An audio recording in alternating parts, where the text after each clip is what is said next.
Hi everyone, so we've reached the stage in your booklet where we're going to be looking at reacting masses calculations. Now this is important because we're trying to find out what's produced in a reaction, or if we're trying to carry out a reaction we need to know how much of a reactant we need to use, then we can use reactant masses calculations to help us with those. So this is in your booklet, but I just want to go through it at the very start. So before we start, just to remind you that in a chemical reaction, atoms are not created or destroyed, so the total mass of the reactants is equal to the total mass of the products. And this is a basis behind how we can carry out these reactant masses calculations.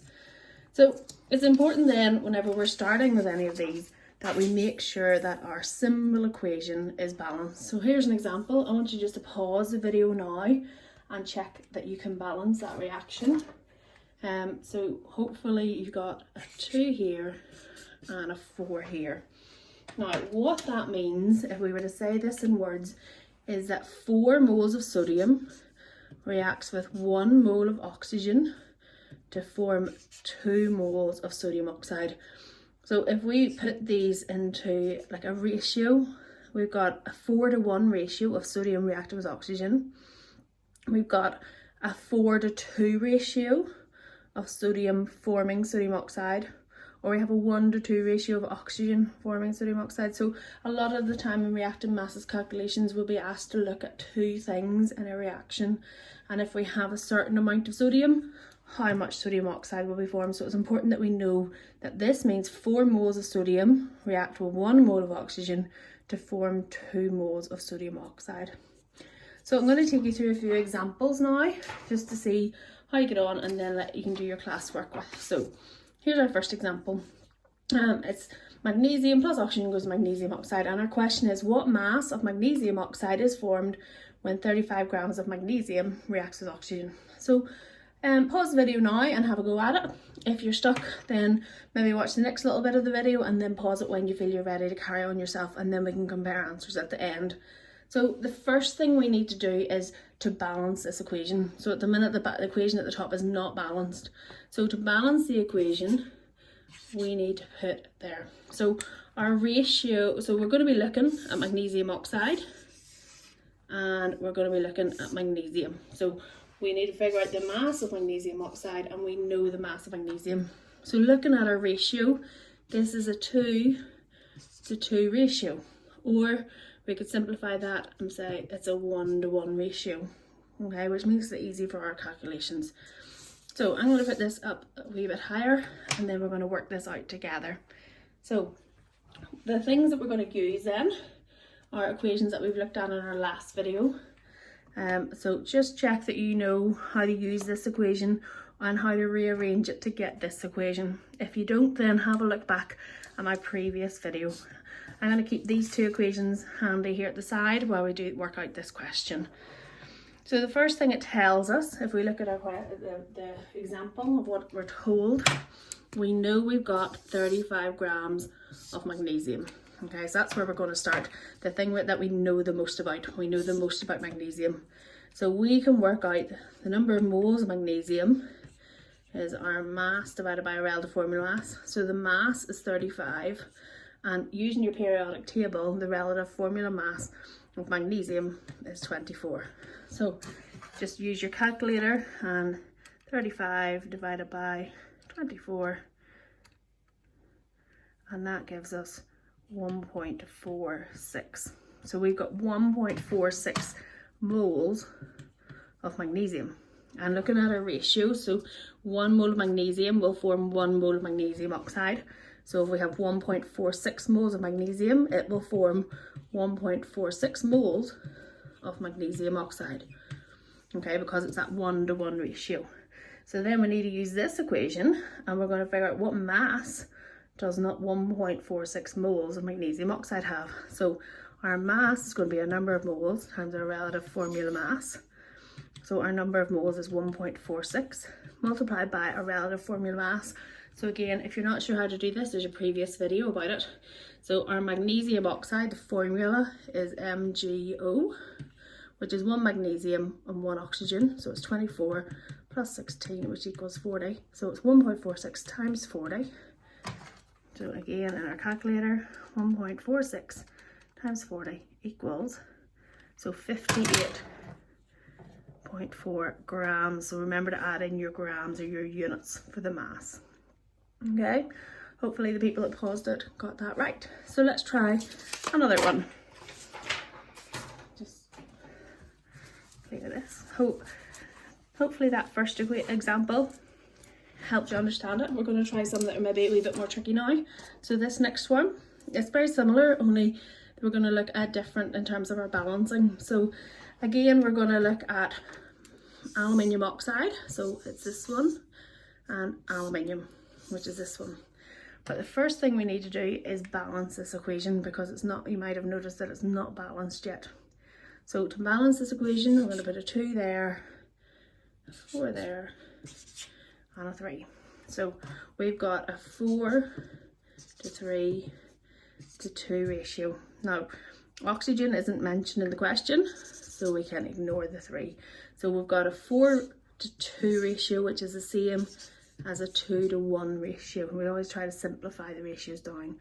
So we're going to use the same method as before. We're going to work out, first of all, figure out which one we have the most information about. So we've got 80 grams of aluminium.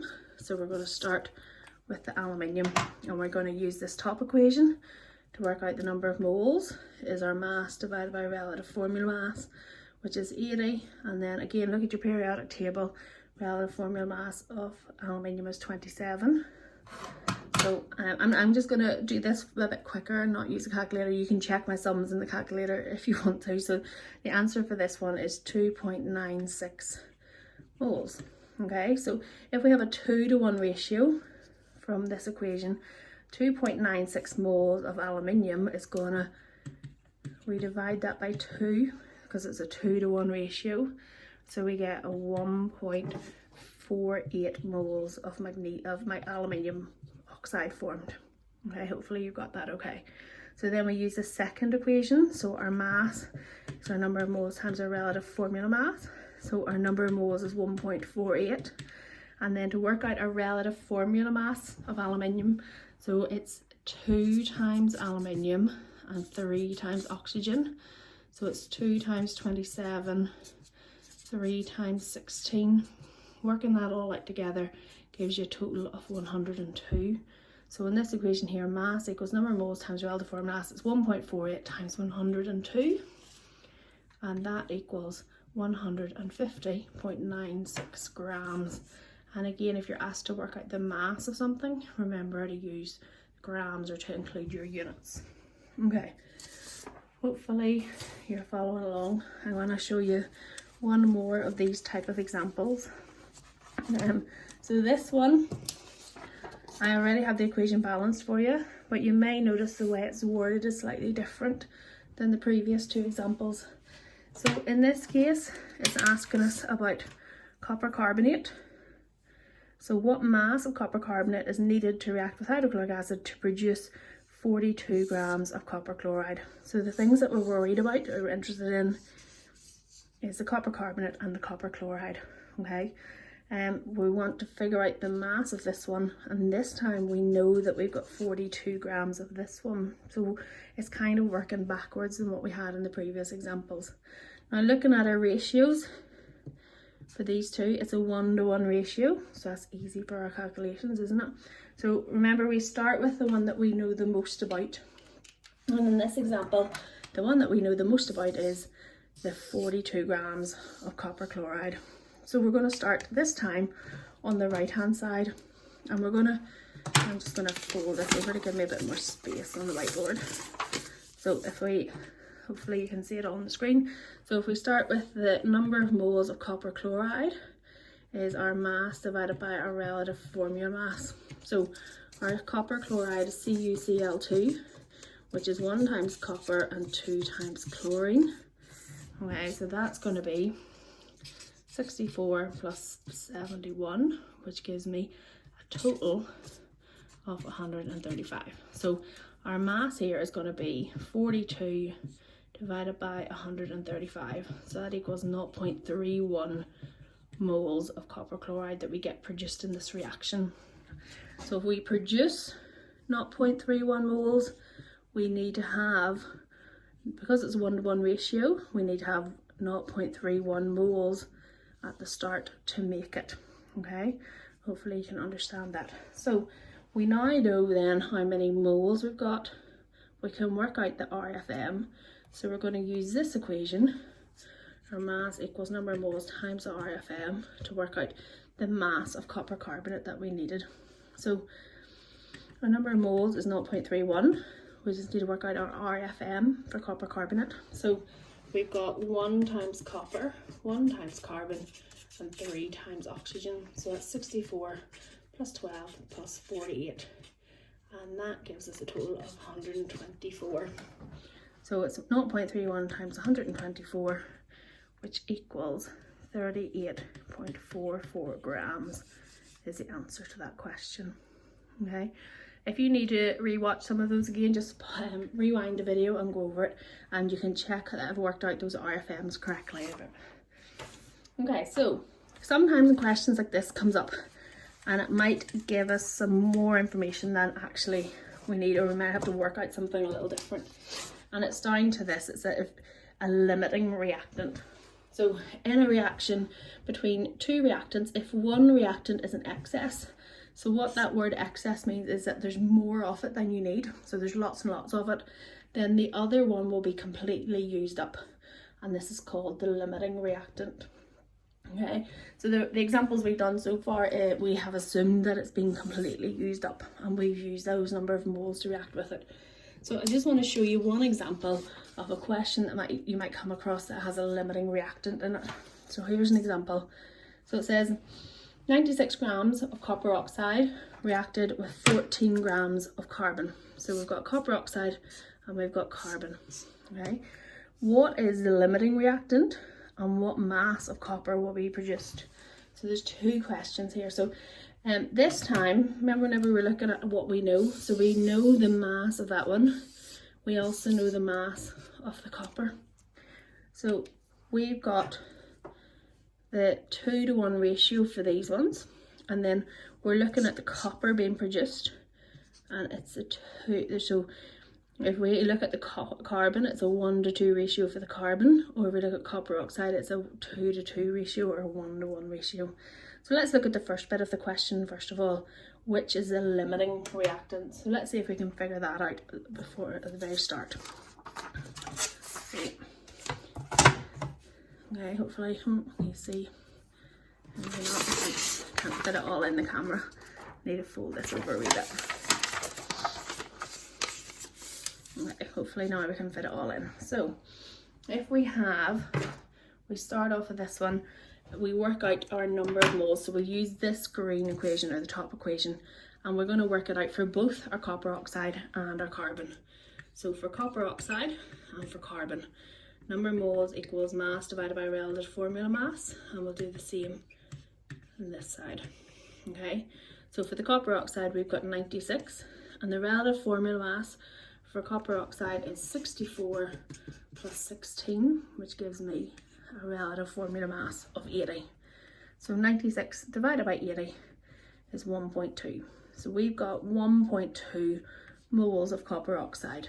Okay, so let's look at carbon then. So the number of moles is the mass, which is 14 divided by 12, because that's your relative formula mass of carbon, or relative atomic mass of carbon. That gives me 1.17 moles. Okay, so if we look at what we'd said at the very start with this, it's a 2-to-1 ratio. So that means that 2 moles of copper oxide will react with 1 mole of carbon. So we need to look at this, and we need to decide which one of these is an excess and which one is a limiting factor, or limiting reactant. Why don't you pause the video now and have a guess? So if we had 1.2 moles of copper oxide, if it was a 2-to-1 ratio, it would react with 0.6 moles of carbon. Okay, but what we actually have is 1.17 moles of carbon. So that tells me that carbon is the one that's an excess, and the copper oxide is the limiting one, because we don't have as much of it. Now you could also have worked it out the other way around. You could have said if we had 1.17 moles of carbon, it would have reacted with 2.34 moles of copper oxide, but we don't have 2.34 moles, we've only got 1.12. So that also proves that the copper oxide is the limiting one. So that's the one. I'm going to take this box out.